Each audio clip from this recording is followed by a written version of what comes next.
Hello दोस्तों। तो सीखो मैथ अड्डा में आप सभी का स्वागत है।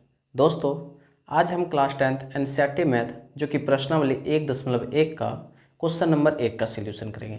तो दोस्तों, आज जो है 1.1 का क्वेश्चन नंबर 1 क्या कह रहा है क्वेश्चन में निम्नलिखित संख्याओं का एचसीएफ ज्ञात करने के लिए यूक्लिड विभाजन एल्गोरिथ्म का प्रयोग कीजिए।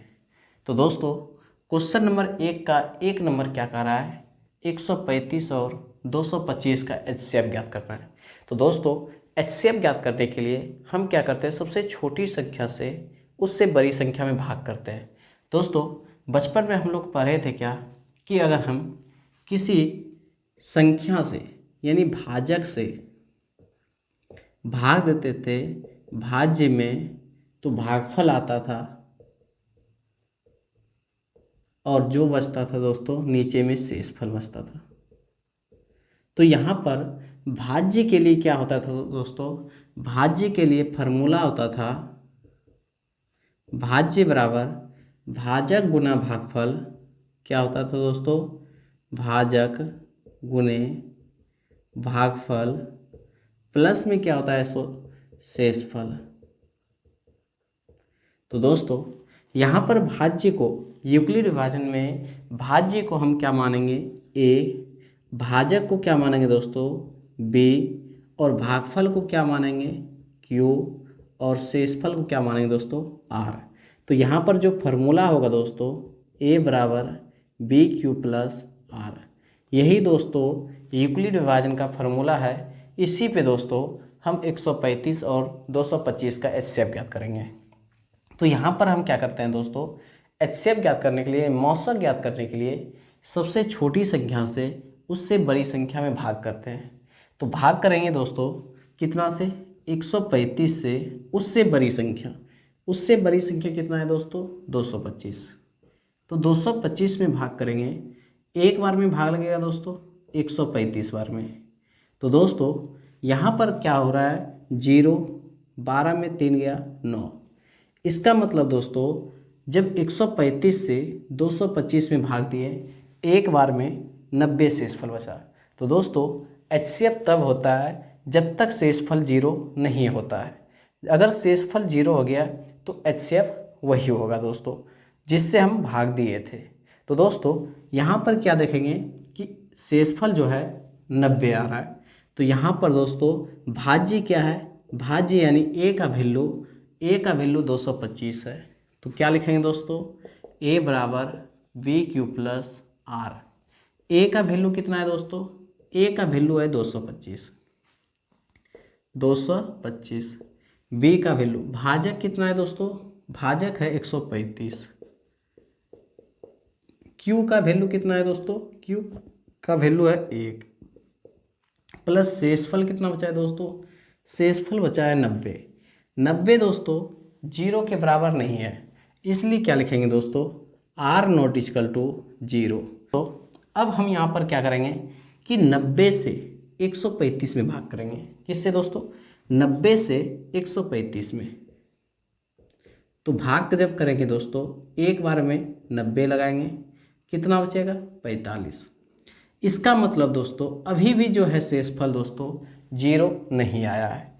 तो यहाँ पर दोस्तों ए का वैल्यू जो है वो 135 होगा, यानी भाज्य कितना होगा दोस्तों 135 बराबर बी का वैल्यू, भाजक कितना है दोस्तों, भाजक है 90 इंटू भागफल कितना है दोस्तों, भागफल है 1, प्लस शेषफल कितना बच गया दोस्तों 45।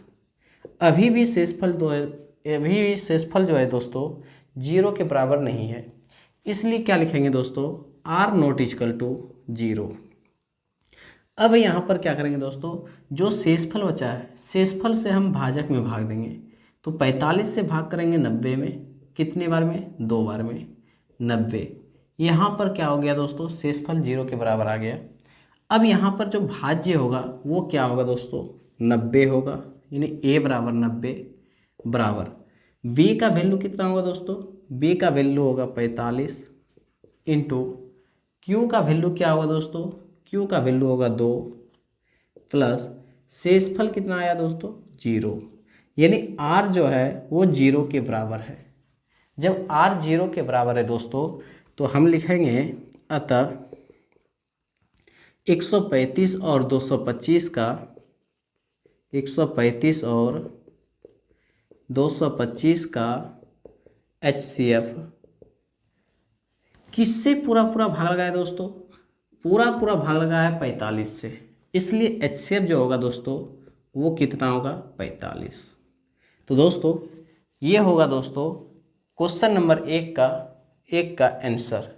चलिए दोस्तों इसी का क्वेश्चन नंबर हम 2 देखते हैं। क्वेश्चन 2 क्या कह रहा है दोस्तों? क्वेश्चन नंबर 2 कह रहा है कि 196 और 38,220 का HCF ज्ञात करना है। 196 और 38,220 का HCF ज्ञात करना है। तो यहाँ पर हम क्या करेंगे दोस्तों?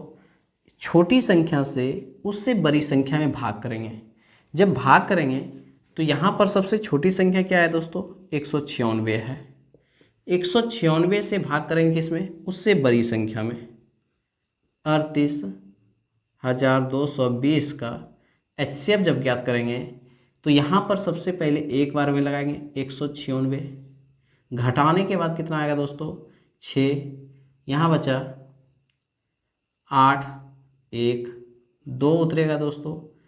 अभी 9 बार में फिर लगाएंगे, 9 छक्के 54 के 4 बाकी 5, 9 9 81, 5 86, 9 1 9 8 17, घटाने के बाद कितना बचेगा दोस्तों?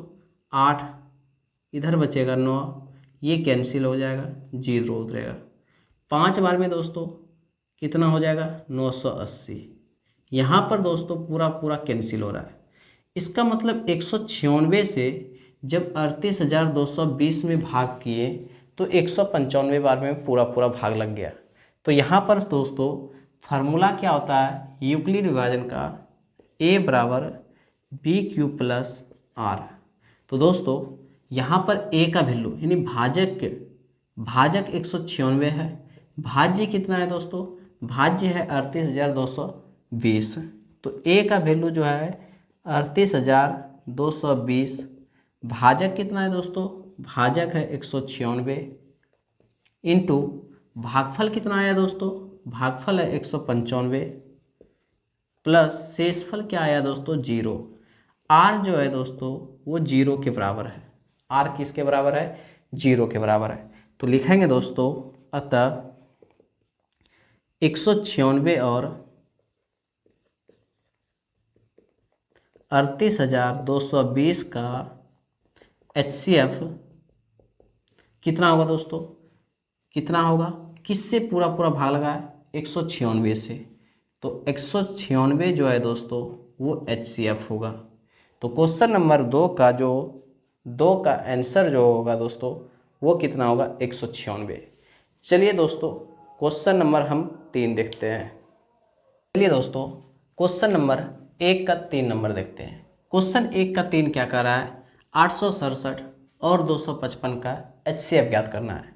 तो दोस्तों यहाँ पर हम क्या करेंगे? सबसे छोटी संख्या से उससे बड़ी संख्या में भाग करेंगे। छोटी संख्या 255 है, उससे बड़ी संख्या कितना है दोस्तों? 867। जब भाग करेंगे 3 बार में, 3 5 15, 3 5 15 1 16, 3 दूनी 6 1 7, कितना बचेगा दोस्तों? 2 0 1 102।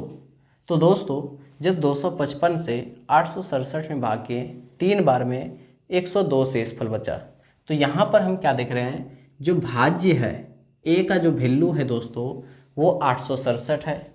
तो फार्मूला यूक्लिड विभाजन का क्या होता है? यूक्लिड विभाजन का जो फार्मूला होता है दोस्तों वो होता है A बराबर BQ प्लस R। तो यहाँ पर दोस्तों A का वैल्यू जो होगा वो कितना होगा? 867 होगा, 867 होगा। भाज्य 867 हो गया दोस्तों। भाजक यानी V का वैल्यू कितना होगा दोस्तों? 255 होगा इंटू भागफल कितना आया दोस्तों? भागफल 3 आया है, यानी Q का वैल्यू जो है दोस्तों वो 3 है। और शेषफल जो बचा है दोस्तों R जो बचा है 102 बचा है। R जो है दोस्तों शेषफल जो है दोस्तों 0 के बराबर नहीं है, इसलिए हम क्या लिखेंगे, आर नॉट इक्वल टू 0, क्योंकि 0 जब तक नहीं आएगा दोस्तों तब तक ये भाग की प्रक्रिया चलते रहेगा। अब यहाँ पर हम क्या करेंगे दोस्तों, 102 से इसका जो भाजक था दोस्तों 255 में भाग करेंगे। कितना में दोस्तों, 255 में। तो 2 बार में जब भाग लगाएंगे तो कितना होगा, 204। अभी भी शेषफल कितना बच रहा है दोस्तों, अभी भी शेषफल बच रहा है 51। तो यहाँ पर दोस्तों ए का जो वैल्यू होगा यानी भाज्य जो होगा 255 होगा। ए का वैल्यू कितना होगा दोस्तों, 255। बी का वैल्यू कितना होगा, बी का वैल्यू होगा 102 इंटू भागफल कितना है दोस्तों, भागफल है 2 प्लस शेषफल कितना बचा है दोस्तों, 51 बचा है। शेषफल जो है दोस्तों 0 के बराबर नहीं है, इसलिए आर नॉट इक्वल टू 0 देंगे। अब यहाँ पर हम क्या करेंगे दोस्तों, 51 से भाग करेंगे 102 में, 51 से भाग करेंगे 102 में, 2 बार में लगाएंगे 102। ये पूरा पूरा क्या हो गया दोस्तों, कैंसिल हो गया। तो यहाँ पर दोस्तों भाज्य यानी ए बराबर कितना है दोस्तों, 102 है, बराबर बी का वैल्यू कितना है दोस्तों, बी का वैल्यू है 51 इंटू भागफल कितना है दोस्तों 2 प्लस शेषफल क्या आया दोस्तों 0। यहाँ पर क्या देखेंगे दोस्तों, शेषफल 0 के बराबर है।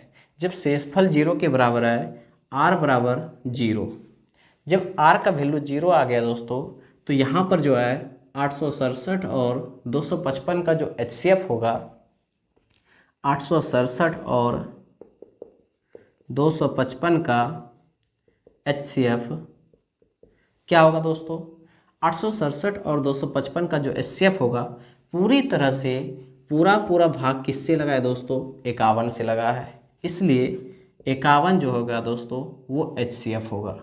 यानी क्वेश्चन नंबर 3 का जो आंसर होगा वो कितना होगा दोस्तों, 51 होगा। चलिए दोस्तों क्वेश्चन नंबर 2 देखते हैं। क्वेश्चन नंबर 2 देखते हैं। क्वेश्चन 2 क्या कर रहा है दोस्तों, दर्शाएं कि कोई धनात्मक विषम पूर्णांक, कोई भी धनात्मक विषम पूर्णांक दोस्तों 6q + 1, 6q + 3 या 6q + 5 के रूप में होता है। तो दोस्तों कोई भी धनात्मक विषम पूर्णांक जो है वो 6q + 1, 6q + 3 या 6q + 5 के रूप में होता है, जहां q कोई पूर्णांक है। यानी सिद्ध करके बताना है दोस्तों कि धनात्मक विषम पूर्णांक जो है 6q + 1, 6q + 3 या 6q + 5 के रूप में होता है या नहीं होता है। तो दोस्तों क्या धनात्मक विषम पूर्णांक पता है, हम कहेंगे नहीं। क्या लिखेंगे दोस्तों, माना कि, क्या लिखेंगे दोस्तों, माना कि कोई धनात्मक विषम पूर्णांक, कोई धनात्मक विषम पूर्णांक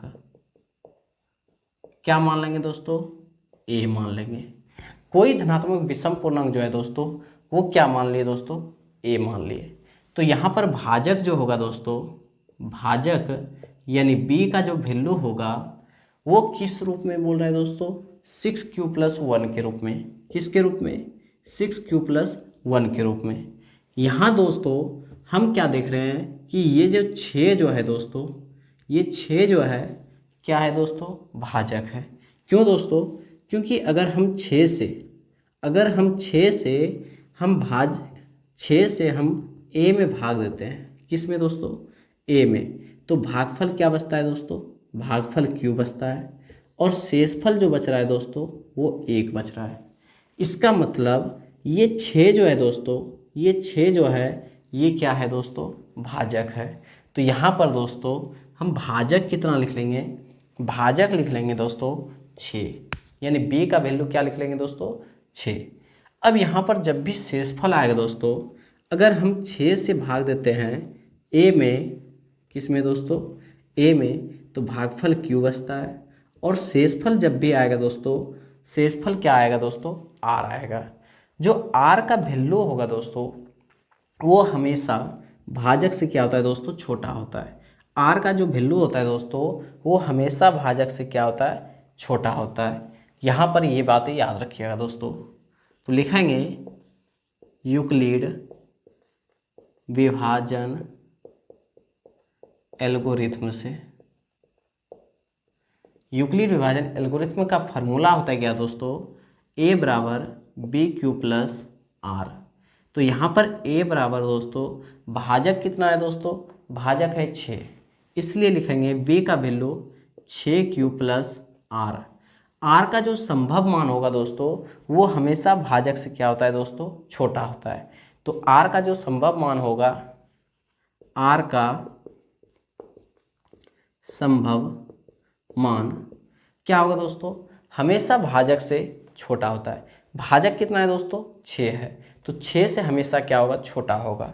तो क्या क्या हो सकता है दोस्तों, 0 हो सकता है, 1 2 3 4 5। क्या दोस्तों, ये भाजक से हमेशा क्या होता है, भाजक से छोटा होता है। शेषफल जब भी होता है वो हमेशा क्या होता है दोस्तों, भाजक से छोटा होता है। इसलिए हम कितना तक माने दोस्तों, आर का संभव मान क्या मान लिए, 5 तक। तो अगर हम आर का वैल्यू 0 रखते हैं, आर का वैल्यू 0 रखते हैं, तो ए का वैल्यू जो होगा दोस्तों वो क्या होगा, ए बराबर 6q प्लस आर का वैल्यू क्या रख देंगे दोस्तों, 0। तो यहाँ पर दोस्तों ए बराबर क्या होगा, 6q। उसके बाद दोस्तों अगर आर का वैल्यू 1 रखते हैं, आर बराबर 1, तो ए बराबर क्या होगा दोस्तों, ए बराबर होगा 6q प्लस आर के जगह पे हम क्या लिखेंगे, 1। उसके बाद आर का वैल्यू क्या रखेंगे दोस्तों, 2 रखेंगे, तो ए बराबर क्या होगा, 6q प्लस 2, क्योंकि आर के जगह पे हम क्या लिख देंगे, 2। आर का वैल्यू अगर 3 रखेंगे, आर बराबर 3 रखने पर, तो ए का जो वैल्यू होगा दोस्तों वो क्या होगा, 6q प्लस 3। अगर आर का वैल्यू हम 4 रखते हैं, आर बराबर 4 जब रखते हैं, तो ए बराबर क्या होगा, 6q प्लस 4। अगर आर का वैल्यू 5 रखते हैं, तो ए बराबर क्या होगा दोस्तों, 6q प्लस 5। अब यहाँ पर हम क्या देखेंगे दोस्तों, इसमें से कौन कौन सम संख्या है और कौन कौन सी विषम संख्या है। यहाँ पर हम क्या देख रहे हैं, क्या a बराबर जो 6q है, 6q में 2 से भाग लग रहा है, इसलिए ये सम संख्या है। क्या है दोस्तों, सम संख्या। यहाँ पर क्या देखेंगे दोस्तों, 6q प्लस 1, 6q प्लस 1 में, क्योंकि यहाँ पर जो है दोस्तों 6q प्लस 1 है, यहाँ पर ये एक विषम पूर्णांक है। क्यों दोस्तों, क्योंकि 6q में तो 2 से भाग लग रहा है, 1 में भाग नहीं लग रहा है, इसलिए यहाँ पर क्या है दोस्तों, ये विषम पूर्णांक है। इसके बाद 6q प्लस 2, यहाँ पर ये भी सम संख्या है, ये भी सम संख्या है। इसका मतलब दोनों में 2 से भाग लगेगा, इसलिए ये कौन सी संख्या दोस्तों, सम संख्या है। यहाँ पर 6q प्लस 3, 6q प्लस 3 है। 6q प्लस 3 में क्या दोस्तों, एक सम संख्या है, एक विषम संख्या है। एक सम संख्या एक विषम संख्या है, तो यहाँ पर हम क्या कर सकते हैं कि इसमें 2 से भाग नहीं लगेगा, इसलिए ये क्या है दोस्तों, विषम संख्या। यहाँ पर 6q प्लस 4 है, 6q प्लस 4, 6q प्लस 4 एक क्या है दोस्तों, सम संख्या है। और 6q प्लस 5 वे क्या है दोस्तों, एक विषम संख्या। तो यहाँ पर हम क्या देख रहे हैं कि कौन कौन सी सम संख्या है और कौन कौन से विषम संख्या है। यहाँ पर क्वेश्चन में बोल रहा था दोस्तों 6q प्लस 1, 6q प्लस 3 और 6q प्लस 5 एक विषम पूर्णांक है। क्या यहाँ दोस्तों 6q प्लस 1 एक विषम पूर्णांक है, 6q प्लस 3 एक विषम पूर्णांक है और 6q प्लस 5 एक क्या है दोस्तों, विषम पूर्णांक है। तो क्या लिखेंगे दोस्तों, लिखेंगे हम अतः कोई धनात्मक विषम पूर्णांक, विषम पूर्णांक 6q प्लस 1, विषम पूर्णांक क्या है दोस्तों, 6q प्लस 1। अगला विषम पूर्णांक 6q प्लस 3 और अगला विषम पूर्णांक क्या है दोस्तों, 6q प्लस 5। 6q प्लस 5 के रूप में हो सकता है।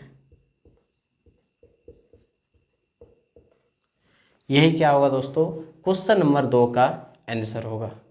चलिए दोस्तों, अगला क्वेश्चन जो है हम अगले वीडियो में देखेंगे।